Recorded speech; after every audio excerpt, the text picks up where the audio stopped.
বিপদ আপদ আপনাকে সন্ত্রস্ত করে রাখতে পারে, কিন্তু এই বিপদ প্রত্যেকের জীবনে কোনো না কোনো কারণে থাকে। এটা আপনাকে দেখায় যে আপনার মধ্যে কি খামতি রয়েছে, কেন রয়েছে। এই বিপদ হলো সেই মাধ্যম যার দ্বারা আপনি নিজের দুর্বলতাকে নিজের শক্তিতে পরিবর্তন করতে পারেন। একটা ফুলের দিকে তাকান। একটা ফুল তার বুকে যখন একটা সূচ বিঁধে এপার ওপার হয়ে যায়, শুধু তখনই আমাদের প্রভুর জন্য ফুলের মালা তৈরি করা যায়। সেই জন্য কখনোই বিপদকে ভয় পাবেন না, তার থেকে দূরে পালাবেন না, একে স্বাগত জানান। বোঝার চেষ্টা করুন এই বিপদ কেন আছে। যদি বিপদকে বুঝতে পারেন তবেই জীবনকে বুঝতে পারবেন। যদি জীবনকে বুঝতে পারেন তবে এই বিপদকে সম্পদে পরিণত করতে পারবেন। আসুন আর আমার সাথে ভালোবেসে বলুন, রাধা রাধা। পরিকল্পনা অত্যন্ত গুরুত্বপূর্ণ, এটা আমাদের জীবনে অত্যন্ত আবশ্যক, এটা আমাদের জীবনে। কিন্তু এই পরিকল্পনা ঠিক কতটা হওয়া উচিত, অর্থাৎ এই পরিকল্পনার সম্পর্কে কতটা চিন্তা করা উচিত, কতটা ভবিষ্যতের বিষয়ে চিন্তা করা উচিত। এবার দূরদর্শিতা অত্যন্ত বিশিষ্ট গুণ মানব জীবনে, কিন্তু দূরদর্শিতায় এতটাও মগ্ন হওয়া উচিত নয় যে কাছের জিনিসগুলোই নজরে না পড়ে। আজকের কথা বাদ দিয়ে শুধুই ভবিষ্যৎ নিয়ে চিন্তা করা অনুচিত। এবার দেখুন, পরিকল্পনা করুন কিন্তু তার থেকে বেশি উপভোগ করুন। এই মুহূর্ত সম্পর্কে অবগত নয়, কিন্তু ভবিষ্যতের কথা আমরা চিন্তা করতে থাকি। আমি এটা অনুভব করতে চাই, ওইটা অনুভব করতে চাই, ওই আনন্দ প্রাপ্ত করতে চাই। এটা অনুচিত। পরিকল্পনা করুন, সংযত করুন, কিন্তু আজকে, বর্তমানকে, এই মুহূর্তকে। জীবনের বাস্তবিক আনন্দ এটা, আর জীবনযাপনের সবথেকে শ্রেষ্ঠ পথও এটা। আসুন আমার সাথে ভালোবেসে বলুন, রাধা রাধা। মানুষ ছোট হোক বা বড়, রাজা হোক বা দরিদ্র, সমস্ত মানুষের মধ্যে একটা সামঞ্জস্য থাকে। সমস্ত মানুষের কাছে তার প্রশংসা অত্যন্ত গুরুত্বপূর্ণ। সে খুবই প্রসন্ন হয় যদি আপনি তার প্রশংসা করেন, কিন্তু আপনি যদি তাকে এটা বলেন যে এটা তোমার ভুল ছিল, তোমার কিছু খামতি ছিল, তখন সেটা সে মানতে রাজিই থাকে না। সব মানুষ এটা শুনতে পছন্দ করে যে সে যেটা করেছে সেটাই সর্বোত্তম। এবার আমি আপনাকে একটা কথা বলি, এ হলো নিন্দা, এ হলো প্রশংসা, আর এই হলো সত্য, যা সবার থেকে উচ্চস্থানীয়। সেই জন্য মানুষ আয়না দেখে। আয়না তাকে তার সৌন্দর্য দেখায় না, তাকে দেখায় যা সত্য, যাতে মানুষ আরো সুন্দর হওয়ার চেষ্টা করতে থাকে। তাই আয়না অত্যন্ত গুরুত্বপূর্ণ সত্যকে জানার জন্য। জীবনে নিন্দুকের মাহাত্ম্য প্রশংসকের মাহাত্ম্যের থেকে অনেক বেশি। কেন?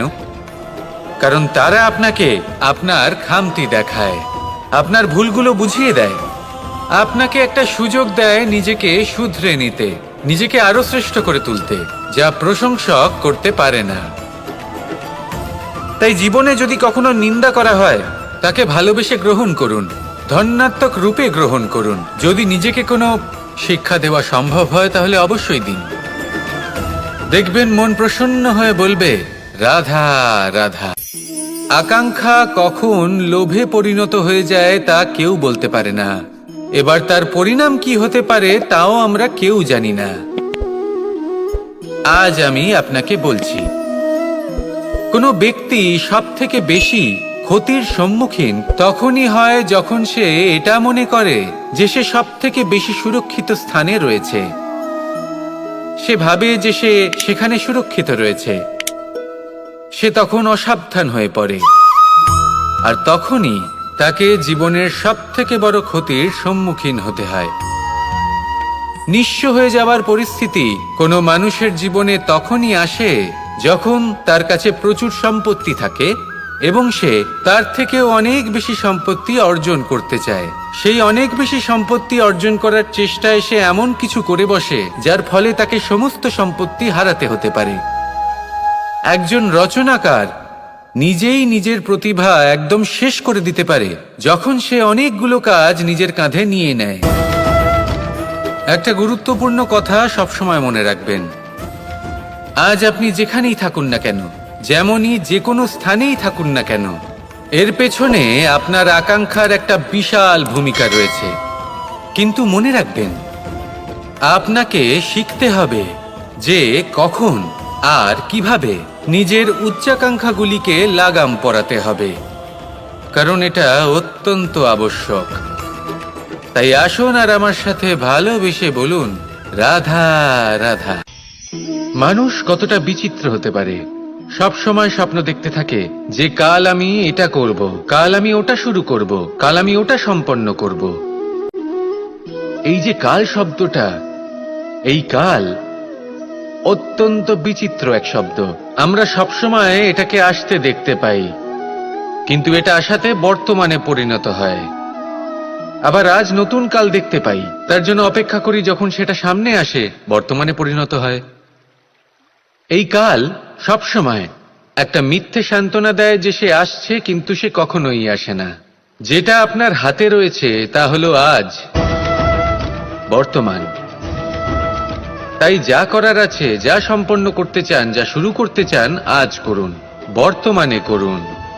কারণ আজ আপনি যা করবেন সেটাই আপনার ভবিষ্যৎ নির্ধারিত করবে। ভবিষ্যতের বিষয় ভাবতে থাকলে ভবিষ্যৎ সুন্দর হবে না। আজ কর্ম করতে হবে। তাই আজ বর্তমানে জীবনযাপন করুন, কর্ম করুন, আর আমার সাথে ভালোবেসে বলুন, রাধা রাধা। সৌন্দর্য। মানুষ নিজের সৌন্দর্যের বিষয়ে কতটা ভাবে, চায় যে সে সব থেকে বেশি রূপবান হবে, সব থেকে বেশি সুন্দর হবে। কিন্তু সৌন্দর্যের পরিভাষা কি তা কি সে জানে? কোনো মাকে জিজ্ঞেস করুন, ওনার জন্য সৌন্দর্যের পরিভাষা ওনার সন্তান। কোনো ভক্তকে জিজ্ঞেস করুন, ওনার জন্য সৌন্দর্যের পরিভাষা ওনার ভগবান। শ্রীরামকে জিজ্ঞেস করুন, ওনার জন্য সৌন্দর্যের পরিভাষা হলো হনুমান। ভাঙা হানু, ফুলে যাওয়া মুখ, দেখতে গেলে উনি বানর, লম্বা লেজ, এত নিরীহ যে ওনাকে অমূল্য মালা দিলে সেটা ছিঁড়ে তার ভেতরে শ্রীরামকে খুঁজছিলেন। কিন্তু ওনার ভাবনা কত সুন্দর। উনি এটা বিশ্বাস করেন যে সংসারের যতই মূল্যবান জিনিস দিয়ে এই মালা তৈরি করা হোক না কেন, যদি এর মধ্যে শ্রীরাম না থাকেন তাহলে এর মধ্যে কোনো অর্থ নেই। সৌন্দর্য রূপে নয়, ভাবনায় নিহিত থাকে।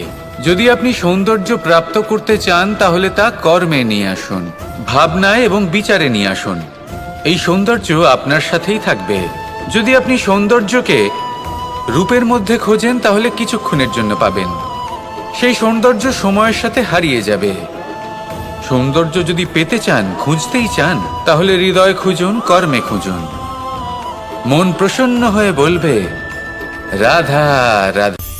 আমরা সকলেই কামনা করি, আমরা সবাই সেটা প্রাপ্ত করতে চাই যা আজ পর্যন্ত কেউ প্রাপ্ত করেনি, সেটা পেতে চাই যা আজ পর্যন্ত কেউ পেতে পারেনি, সেটাই কাছে রাখতে চাই যা আজ পর্যন্ত কখনো আমরা পাইনি। এবার সেটা কিভাবে করা যেতে পারে? যদি আপনি সেটা প্রাপ্ত করতে চান যা আজ পর্যন্ত আপনি কখনো পাননি, তাহলে আপনাকে সেটা করে দেখাতে হবে যা আজ পর্যন্ত আপনি কখনো করেননি। সেই চেষ্টা করতে হবে যা আজ পর্যন্ত কখনো করেননি, সেই পরিশ্রম করতে হবে যা আজ পর্যন্ত কখনো করেননি। তবেই আপনি সেটা পাবেন যা আজ পর্যন্ত কখনো পাননি। কারণ যেমন বীজ বপন করবেন তেমনই অঙ্কুর আপনি লাভ করবেন। আসুন আর আমার সাথে ভালোবেসে বলুন, রাধা রাধা। মানুষের মানসিকতা এমন হয় যে সে যতটা করে আশা করে যে তার থেকে অনেক বেশি তার বদলে সে পাবে। দেখুন, সবকিছুই আপনার ভাবনা চিন্তার উপর নির্ভর করছে। আপনি যদি ফলের বিষয়ে ভেবে কর্ম করতে থাকেন তাহলে সেটা অনুচিত। জীবনের আসল আনন্দ হলো নিজের কর্ম করতে থাকা, ফলের চিন্তা করা উচিত নয়। যদি আপনি এরকম ভাবেন যে আমি এতটা করছি, আমার এতটা পাওয়া উচিত, সেই ভাবনা অনুচিত। যদি আপনি সেবার মানসিকতা নিয়ে কর্ম করতে থাকেন, কর্মচক্রে প্রবাহিত হন, যদি আপনি এমন ভাবনা রাখেন যে আমি এতটা পাচ্ছি, তাই এর থেকে অনেক বেশি আমি কর্ম করব, তাহলে নিশ্চিত রূপে আপনি যতটা করছেন তার থেকে অনেক বেশি আপনি পাবেন। আপনার আশার থেকে অনেক বেশি আপনি পাবেন। শুধু জীবনে অনেক বেশি কাজ করতে থাকুন, ফলের চিন্তা করবেন না। আর মনে রাখবেন, এই ভাবনাই সব থেকে বড় বীজ। কর্মের উপর বিশ্বাস রাখুন। জীবনে যা যা আপনি চান সবই সুখময় হবে। আসুন আর আমার সাথে ভালোবেসে বলুন, রাধা রাধা। ধন মানুষের জীবনের সব থেকে বড় প্রয়োজনীয়তা, সেই অস্ত্র যার দ্বারা মানুষের জীবনের অনেক সংকট দূর করে দেওয়া যেতে পারে, সেই মাধ্যম যার দ্বারা সংসারের সমস্ত জাগতিক সুখ স্বাচ্ছন্দ্য লাভ করা যেতে পারে। কিন্তু ধনের দ্বারা আমরা সব কিছু লাভ করতে পারি না। জাগতিক স্বাচ্ছন্দ্য আমরা লাভ করতে পারি, কিন্তু সুখ লাভ করতে পারবো না। সুখের উপকরণ আমরা লাভ করতে পারি, কিন্তু সুখের অনুভূতি লাভ করতে পারবো না। আনন্দ, সন্তোষ, প্রসন্নতা এগুলো ধন দ্বারা লাভ করা যায় না। কিন্তু হ্যাঁ, আনন্দ, সন্তোষ আর প্রসন্নতার সাথে যদি কোনো কাজ করেন তাহলে অবশ্যই ধন লাভ করবেন। তাহলে আসুন আর এই প্রসন্নতার সাথে বলুন, রাধা রাধা। মানুষের জীবনে সবসময় কিছু না কিছু ঘটে চলেছে। কখনো ভালো কিছু ঘটে, আবার কখনো দুর্ঘটনা ঘটে। এবার যখনই কোনো দুর্ঘটনা ঘটে, মানুষ ঈশ্বরের কাছে প্রার্থনা করে যে, হে ঈশ্বর, আমাকে রক্ষা করুন, এই বিপদ থেকে আমাকে উদ্ধার করুন। বা সে সেই সমস্ত দোষ চাপিয়ে দেয় নিজের প্রারব্ধ, নিজের ভাগ্যের ওপর। কিন্তু যদি আপনি গভীরভাবে ভাবেন, তাহলে প্রত্যেক দুর্ঘটনা, বাধা এবং বিপদ আপনার জীবনে শুধু একটাই উদ্দেশ্য নিয়ে আসে, আপনাকে আরো যোগ্য করে তোলার জন্য। যদি আপনাদের একটা উদাহরণ দিই, বর্ষার ঋতুতে যখন প্রচন্ড মাত্রায় বৃষ্টি পড়ে, ছাদ থেকে জল পড়তে থাকে, তখন আপনি নিশ্চিত করে নেন, স্থির করে নেন যে এবার আমি এই ছাদকে নতুন করে বানিয়ে তুলব, আরো শক্তিশালী বানিয়ে তুলব, আরো দৃঢ় বানাবো। আপনার জীবনে যখন কোনো অসুখ করে, তারপর আপনি জীবনে আরো সাবধানী হয়ে যান, আরো সতর্ক হয়ে যান, স্থির করে নেন যে এটা যেন দ্বিতীয়বার না হয়। ঠিক কিনা? এই বিপদ, এই দুর্ঘটনা, এই সংকট, এগুলো জীবনে আসবে আপনাকে আরো শ্রেষ্ঠ করে তোলার জন্য। এবার এটা আপনার ওপর। আপনি একে ভাগ্যের পরিহাস বলে মনে করবেন, নাকি ঈশ্বরের সংকেত মনে করবেন, যিনি আপনাকে আরো শ্রেষ্ঠ করে তুলতে চান। সিদ্ধান্ত আপনারই। আসুন আর আমার সাথে ভালোবেসে বলুন, রাধা রাধা। সংসারে দুই ধরনের পথ হয়, উচিত পথ আর অনুচিত পথ। একটা শুভর দিকে নিয়ে যায় আর একটা অশুভর দিকে নিয়ে যায়। অনেক সময় অজ্ঞানতাবশত জীবনে আমরা সেই পথ নির্বাচন করে নিই যা আসলে অনুচিত। তারপর নিজেকে আশ্বস্তও করে ফেলি যে এই পথেই চলতে হবে, এখান থেকে ফেরার পথ নেই। কিন্তু যদি সত্যি বলি, তাহলে এটা শুধুই আপনার ভ্রম। আপনার মধ্যে শুধুমাত্র একটু দৃঢ়তার অভাব আছে, তা জাগ্রত করুন আর বাড়িয়ে তুলুন। আপনি দেখবেন এই সংসারে এমন কোনো পথ নেই যেখান থেকে ফিরে আসা সম্ভব নয়। এমন কোনো মানসিকতা নেই যা বদলানো সম্ভব নয়। যদি আজ এই মুহূর্তে আপনার মনে হয়ে থাকে যে আপনি কোনো অনুচিত পথে আছেন আর আপনি কোনো শুভ পথে যেতে চান, তাহলে ওখান থেকে ঘুরুন আর ফিরে আসুন, আবার সেই মোড়ে ফিরে আসুন আর সেই পথ নির্বাচন করুন যা আপনার জন্য শুভ। একটু সময় অবশ্যই লাগবে, কিন্তু নিশ্চিত রূপে আপনার উদ্দেশ্য এবং আপনার গন্তব্য এই দুই অনেক শ্রেষ্ঠ হয়ে উঠবে। তাহলে আসুন আর আমার সাথে ভালোবেসে বলুন, রাধা রাধা। কোনো গাছের গায়ে লেগে থাকা ফলকে দেখুন, সে কতটা সুখী অনুভব করে, কতটা সুরক্ষিত অনুভব করে। তার যে খাবারের প্রয়োজন পড়ে তা সে গাছের শিকড় থেকে পেয়ে যায়। গাছের শাখা, ডাল তাকে সাহায্য করে থাকে, পাতা তাকে আশ্রয় দেয়, ওকে ছায়া প্রদান করে। কিন্তু সেই ফল যদি ওখানেই থাকে, তাহলে কি হবে? উচিত হবে না। ওই ফলকে ছেড়ে পড়ে যেতে হবে, মাটিতে পড়তে হবে, সেটা ফেটে যেতে হবে, নিজের বীজকে মাটির নিচের অন্ধকারে পৌঁছে দিতে হবে। তারপর সে রূপ পাল্টাবে আর এক অঙ্কুরে রূপান্তরিত হবে। অঙ্কুর যা বৃক্ষে রূপান্তরিত হবে, বৃক্ষ, যা অনেক ফলকে জন্ম দেবে। সেইভাবেই আপনি জীবনে যদি মহান কিছু করতে চান, শ্রেষ্ঠ কোনো কাজ করতে চান, তাহলে আপনাকে সুরক্ষা ক্ষেত্র থেকে বেরিয়ে আসতেই হবে আর কর্ম করতে হবে।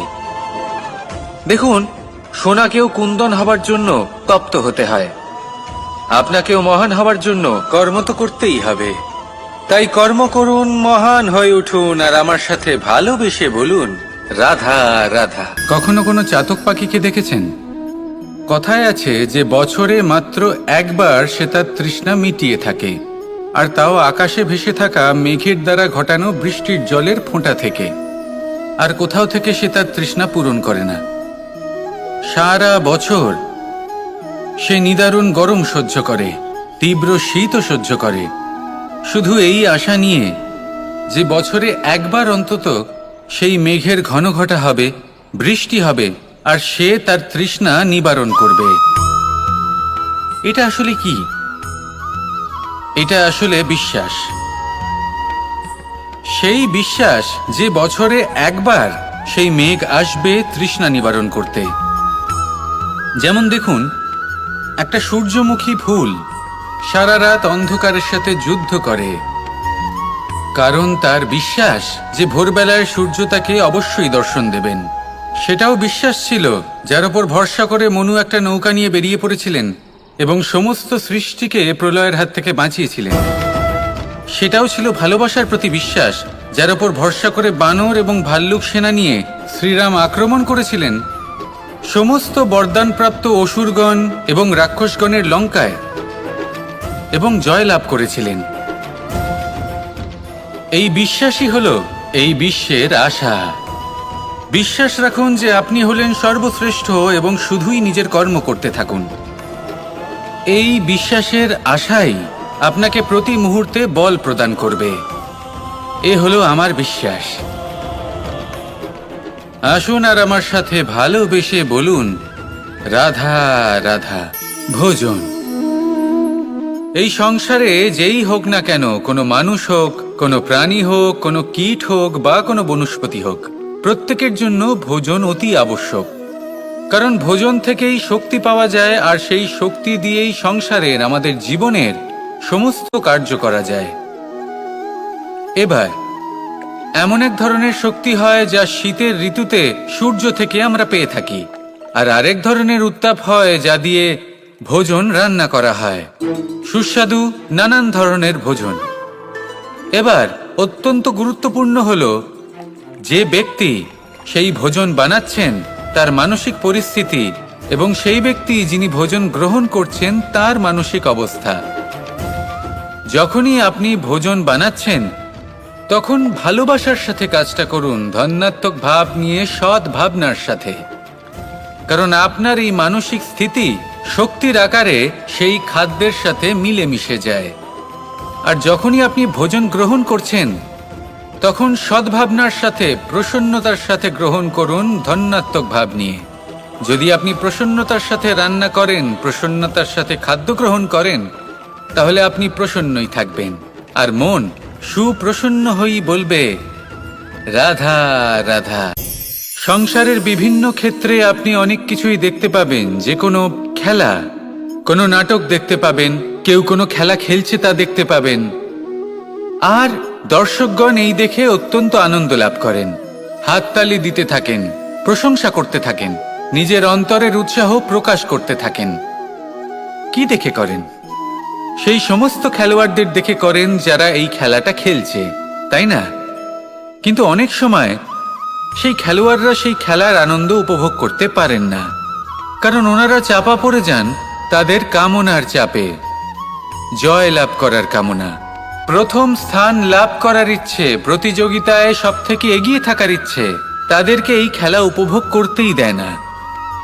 সেই জন্য কখনো কখনো এই খেলোয়াড়দের থেকে অনেক বেশি আনন্দ উপভোগ করেন দর্শকগণ, যেখানে এই খেলাটা কিন্তু খেলছেন খেলোয়াড়রাই।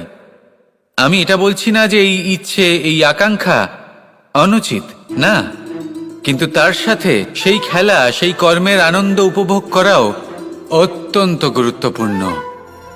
তাই সেটা উপভোগ করুন, যে উৎসাহ আপনি উপভোগ করছেন তা যাপন করা অত্যন্ত গুরুত্বপূর্ণ।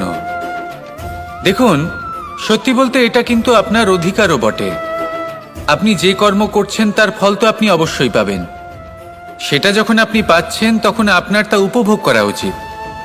সেটাই করুন। জীবনে সফলতা এবং অসফলতা এরা আসা যাওয়া করতে থাকে।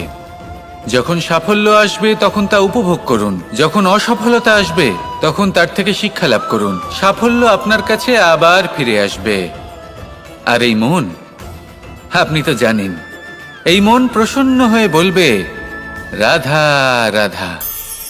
ব্যায়াম, এই শব্দ আমরা সকলে শুনেছি, আর এটা সারা জীবন আমাদের সাথেই থাকে কোনো না কোনো রূপে।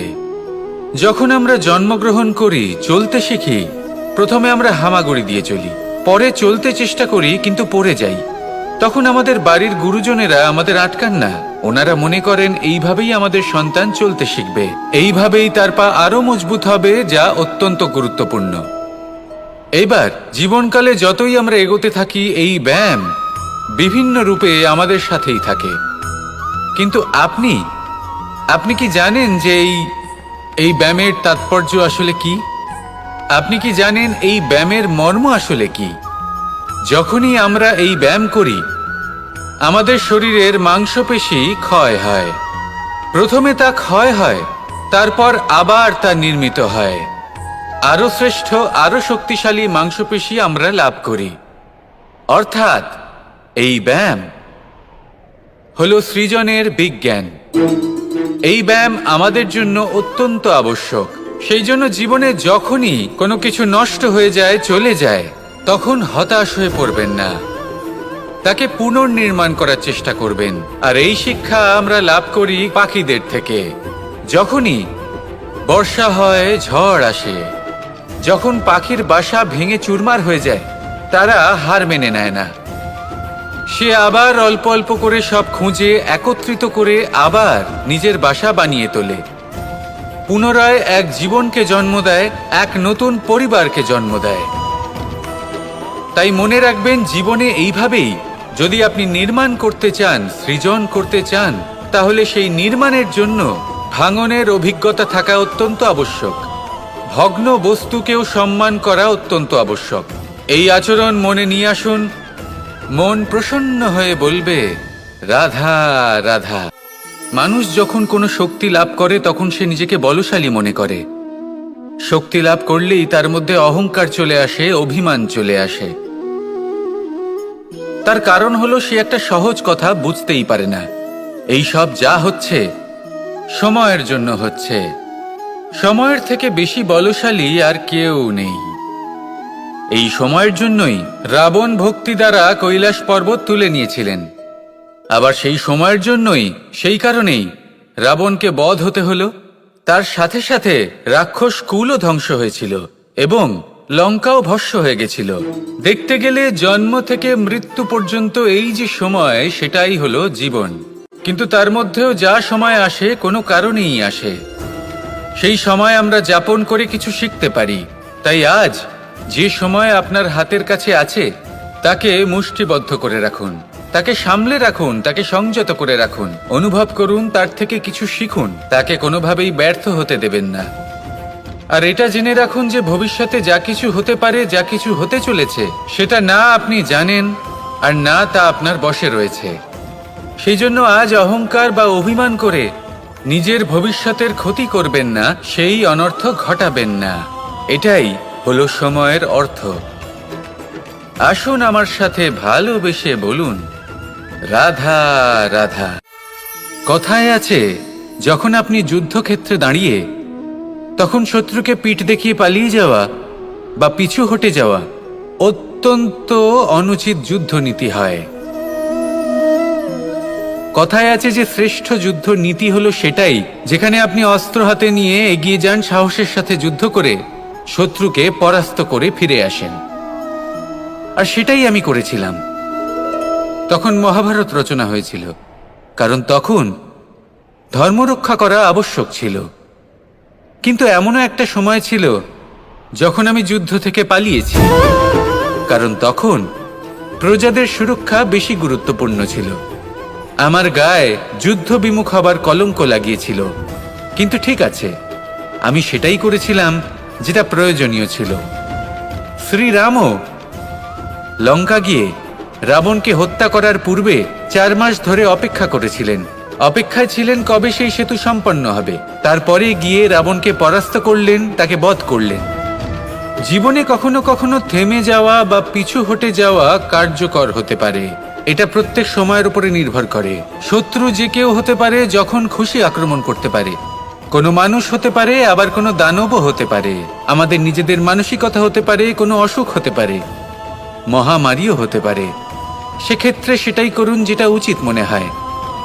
দেখুন, প্রত্যেকবার নারায়ণ তো আপনাকে সাহায্য করতে আসবেন না। অনেক সময় মানুষকে নিজেকেই সেই বাধার সম্মুখীন হয়ে তাকে পরাস্ত করতে হয়। আর এমনিতেও কথায় আছে যে প্রত্যেক নরের মধ্যে নারায়ণ আছেন। তাই অন্তরের নারায়ণকে জাগ্রত করুন, আর যা সমস্যা আছে তাকে সমাপ্ত করে ফেলুন, তা সে যতই পিছু হটে করতে হোক না কেন। আসুন আর আমার সাথে ভালোবেসে বলুন, রাধা রাধা। গুরু, যিনি পথ দেখান, আমাদের জীবনে অত্যন্ত গুরুত্বপূর্ণ, অত্যন্ত আবশ্যক। কিন্তু কিছু মানুষ মনে করেন যে গুরুর কোনো প্রয়োজন নেই, কারণ এই সমগ্র জ্ঞান মানুষের অন্তরেই নিহিত রয়েছে। এবার প্রশ্ন এটাই, যদি সমস্ত জ্ঞান মানুষের অন্তরে নিহিত থাকে, তাহলে গুরুর কি প্রয়োজন? আর যারা আজ পর্যন্ত গুরুকে মেনে এসেছেন, তারা কি অনুচিত করেছেন? এর উত্তর আমি আপনাকে দেব একটা উদাহরণ দ্বারা। একটা কাঠ যা জ্বলনশীল, জ্বলনের ঊর্জা তার অন্তরে নিহিত রয়েছে, কিন্তু তার জ্বলনের জন্য বাইরে থেকে একটা অনুঘটকের প্রয়োজন হয়। এই অনুঘটকই হলেন আপনার গুরু। উত্তাপ যা একটা কাঠকে জ্বালাতে পারে, সেই উত্তাপ হলো গুরুর প্রচেষ্টা।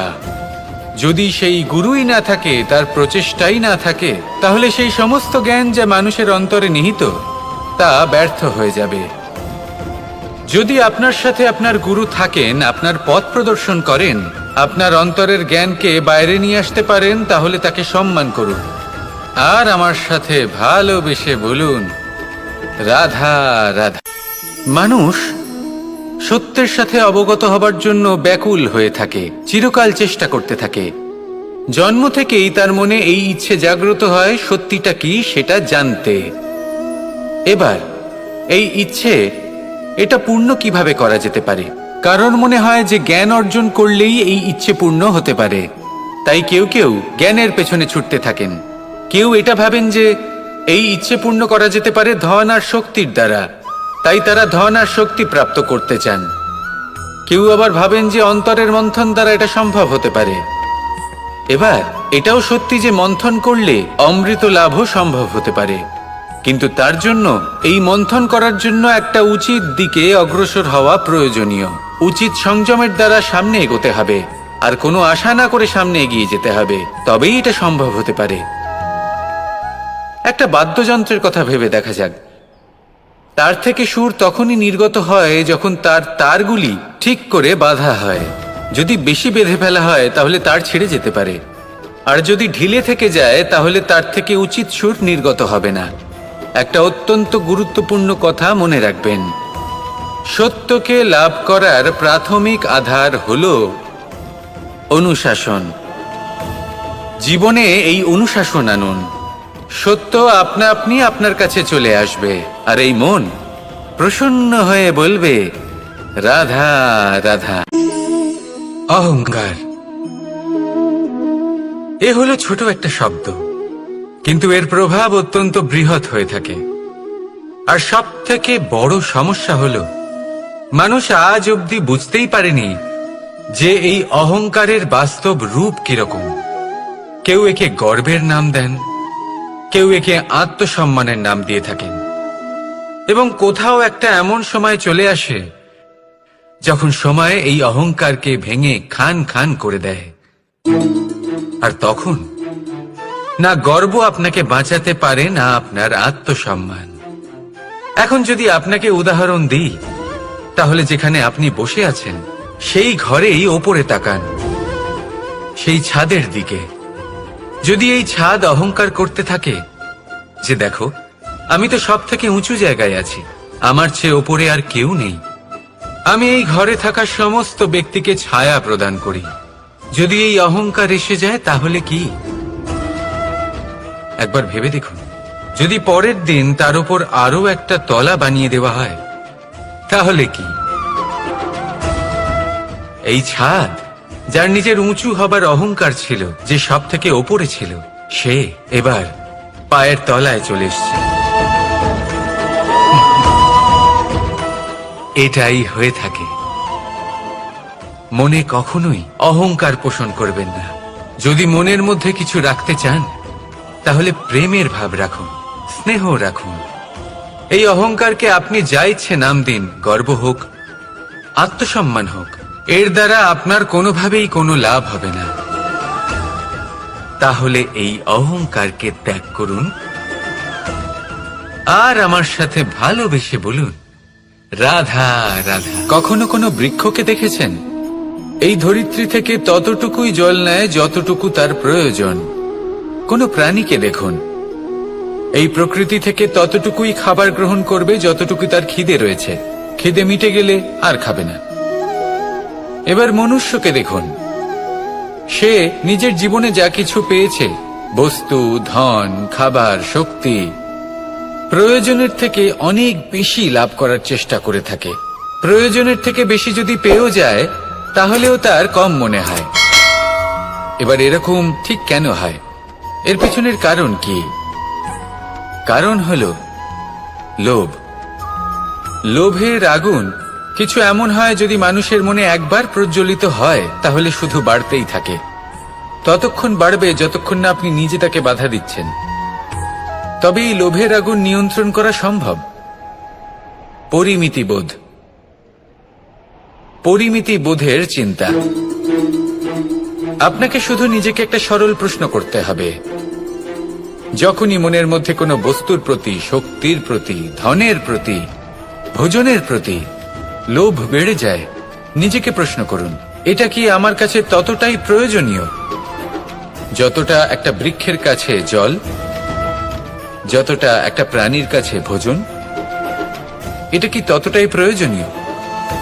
যদি উত্তর না হয় তাহলে নিজেকে সেখানেই বাধা দিন, সেই ভাবনা সেখানেই ত্যাগ করুন, কারণ সেটাই হলো লোভ। ঠিক এইভাবেই প্রয়োজনীয়তার চিন্তা করে আস্তে আস্তে এই মন নির্লোভ হয়ে উঠবে, আর এই মন প্রসন্ন হয়ে বলবে, রাধা রাধা। পরিচ্ছন্নতা। বর্তমানের এই প্রজন্ম আগের প্রজন্মের এই যে অতিশুদ্ধতার অভ্যেস ছিল তা নিয়ে ঠাট্টা করে, তাকে মূর্খতা মনে করে। বুঝতেই পারে না কেন? আমাদের মা, ঠাকুমা, দিদিমা, এদের দেখেছি সকালে উঠে সবার আগে স্নান করেন। কেন? বুঝতেই পারে না। কেন কথায় কথায় বারান্দা, উঠোন পরিষ্কার করা হয়?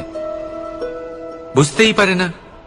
অনেক মানুষজন এটাকে ধার্মিক এবং অন্ধবিশ্বাস বলে, কিন্তু যদি আমি আপনাকে সত্যি কথা বলি, প্রত্যেক ধর্ম বিজ্ঞানসম্মত।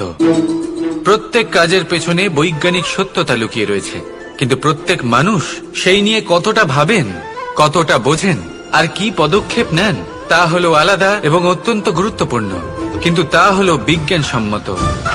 আজও যখন আমি আগে বাড়ি যাই, মা সবার আগে আমার হাত পা ধুয়ে দেন, তারপর সবকিছু। তাই আপনি পরিচ্ছন্ন থাকুন, তাহলে আপনি সুস্থ থাকবেন।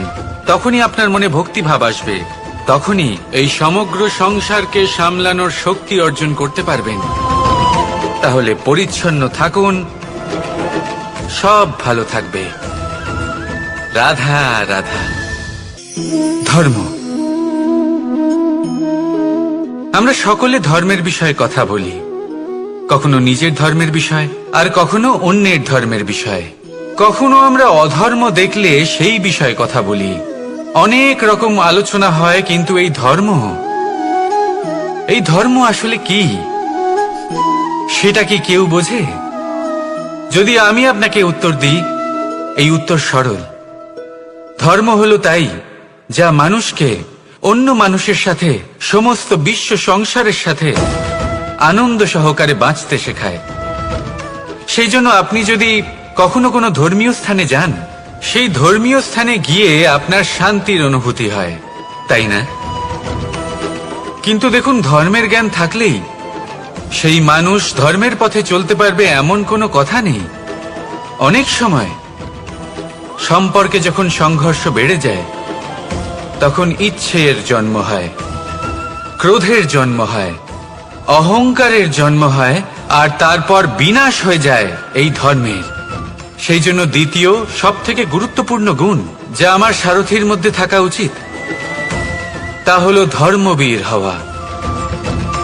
এবার দেখতে হবে সেটাই যে কে হবে সেই ব্যক্তি যিনি এই স্বয়ম্বরে নিজের ধর্মে অটল থাকবেন। কারণ সেই ব্যক্তি এই সংসার থেকে সরে এসে ধর্মের পুনঃস্থাপনের এই মহাকার্যে আমার সারথি হতে পারবেন। তাহলে আসুন আমার সাথে ভালোবেসে বলুন, রাধা রাধা। মানুষ কতটা শক্তিশালী হয়, তার কতটা সামর্থ্য রয়েছে, সে কতটা প্রতিভাশালী হয়, এটা হয়তো বলার কোনো দরকারই নেই। আজকের দিনে সবাই জানে যে মানুষ কি না করতে পারে। মানুষ চাইলে সবকিছু করতে পারে। মানুষ যদি চায় মাছের মতো জলে সাঁতার কাটতে পারে। মানুষ যদি চায় হিমালয়ের মাথা নত করতে পারে। মানুষ যদি চায় সমুদ্র থেকে মুক্ত সংগ্রহ করতে পারে। মানুষ যদি চায় তাহলে আকাশের পাখির মতো বিচরণ করতে পারে। মানুষ চাইলে সব কিছু পেতে পারে। সে জ্ঞান, সম্পত্তি, পরিবার, সাফল্য, সবকিছু। যদি কিছু থাকে যেটা সে গ্রহণ করতে চায় না, সেটা হলো তার দোষ, তার ভুল। মানুষ এসব কখনো গ্রহণ করতে চায় না। কিন্তু যেদিন মানুষ তার দোষ বুঝতে পারবে, নিজের ভুল বুঝতে পারবে, সেটা স্বীকার করতে পারবে, আর সেটা ঠিক করার পথে অগ্রসর হবে, তাতে সে সফলও হবে, সেদিন সে প্রকৃত রূপে মানুষ বলে গণ্য হবে। সেদিন সে মুক্তি লাভ করবে। ভুল সবাই করে, দোষ সকলের মধ্যে থাকে। সেটা গ্রহণ করুন, তা সংশোধন করার চেষ্টা করুন। জীবনে এগিয়ে যেতে পারবেন। আর আমার সাথে ভালোবেসে বলুন, রাধা রাধা। ধৈর্য। এই ধৈর্য কি কোনো গুণ, কোনো অনুভূতি, কোনো দৃষ্টিভঙ্গি? আমার জন্য ধৈর্য এক বাহন। আপনি হয়তো ভাবছেন, এ কেমন বাহন? বাহন তো ঘোড়া হতে পারে, হাতি হতে পারে, উটও হতে পারে, কিন্তু ধৈর্যকে বাহন বানানো মানে? চলুন আপনাকে একটা কথা বোঝাই। পৃথিবীতে এমন কোনো বাহন নেই যে তার আরোহীকে আছড়ে ফেলেনি। সেটা উট হোক বা হাতি হোক বা ঘোড়া হোক, চলতে চলতে কখনো নড়বড় করেই বসে। তারপর সেই আরোহী পড়ে কারোর পায়, তারপর পড়ে তার নিজের নজরে।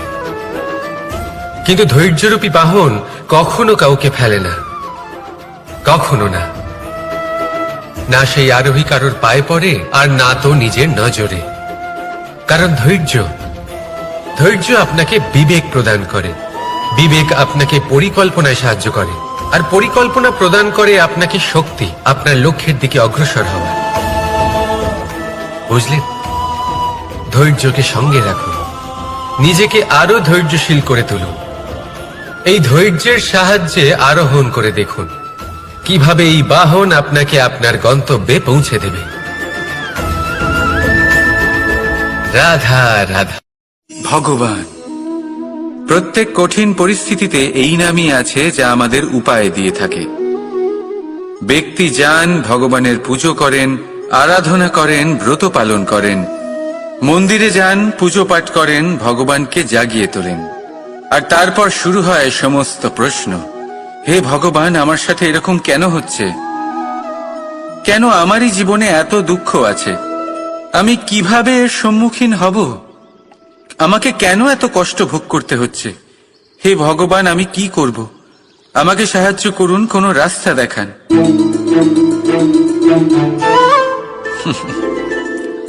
চলুন, আমি আপনাকে একটা প্রশ্ন করি। মন্দিরে যাওয়ার চেষ্টা করার আগে আপনি কি জীবনে ততটা চেষ্টা করেছেন যতটা সেই সমস্যাকে দূর করার জন্য দরকার ছিল? দ্বিতীয় প্রশ্ন, ভগবানকে জাগানোর পূর্বে আপনি কি নিজেকে জাগিয়ে তুলেছেন? আপনি কি আলস্য ত্যাগ করেছেন? তৃতীয় প্রশ্ন, ভগবানকে জিজ্ঞাসা করার আগে আপনি কি নিজেকে জিজ্ঞাসা করেছেন যে আমি কেন এত অসফল হচ্ছি? যদি না করে থাকেন তাহলে সবার আগে এটা করুন। আপনি সমস্ত প্রশ্নের উত্তর পাবেন, সমস্ত বিপদের পরিত্রাণ পাবেন। অন্য কোথাও নয়, নিজের ভেতরে তাকিয়ে দেখুন। চেষ্টা করুন নিজেকে জাগিয়ে তোলার। আপনি সফল অবশ্যই হবেন, কারণ এই পরমাত্মা, ওই পরমেশ্বর, ওই পরব্রহ্ম আপনার মধ্যেই তো আছে। রাধা রাধা।